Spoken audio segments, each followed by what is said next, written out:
They say the sea keeps its secrets. But what if one of them could remember not just the past, but the future?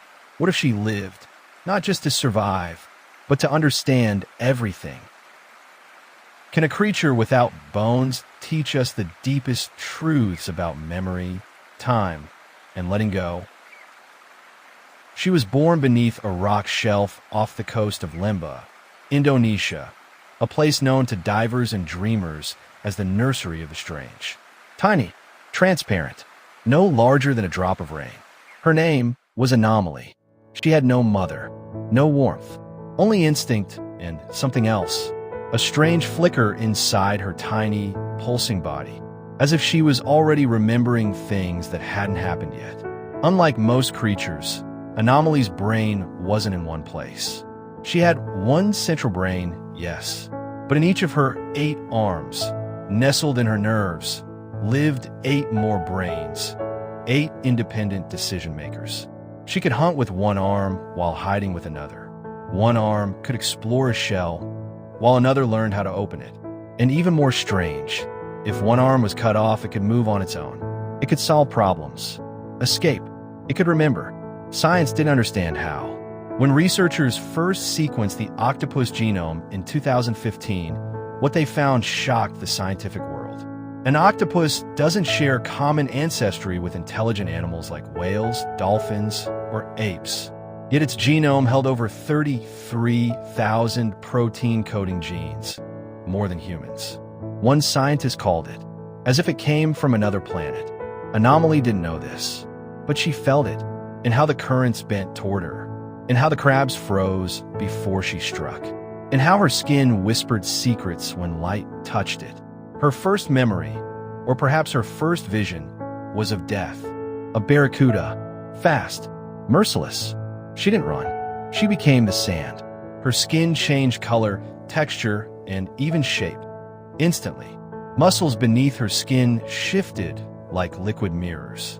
The predator passed, confused. Anomaly watched it go. This power, dynamic camouflage, wasn't learned. It was born into her, and still, she felt she had used it before, in another life, or another death. Over the months, Anomaly learned more than disguise. She learned mimicry. She didn't just blend in.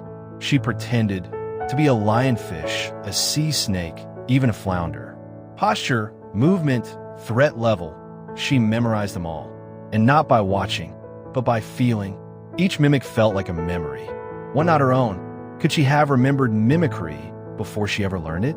She escaped cages, closed jars from the inside, slipped through holes the size of her eye. When fishermen once caught her in a trap, she waited. At night, while the crew slept, she pulled herself through a rusted drainage pipe and climbed down the hull into the sea. They never saw her go, but a diver found her the next morning, on the reef, opening the same jar she had escaped from. Anomaly wasn't just smart. She rewrote herself. Her kind don't rely on DNA alone. They edit their RNA, the real-time instruction manual for life. In the cold, she made herself think slower. In the heat, she shifted her sensitivity.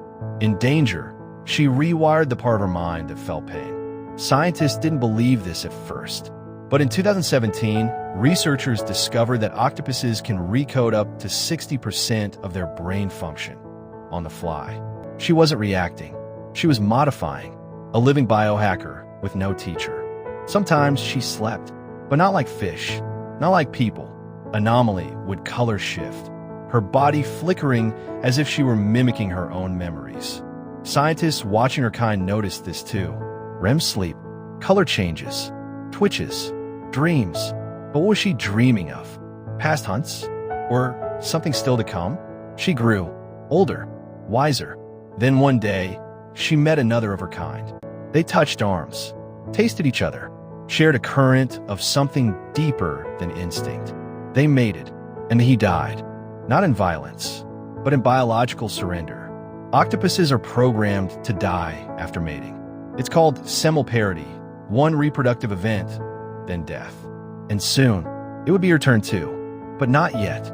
She laid her eggs under a rock ledge in silence. Thousands of tiny pearls. And then she stopped eating, not by accident, by choice.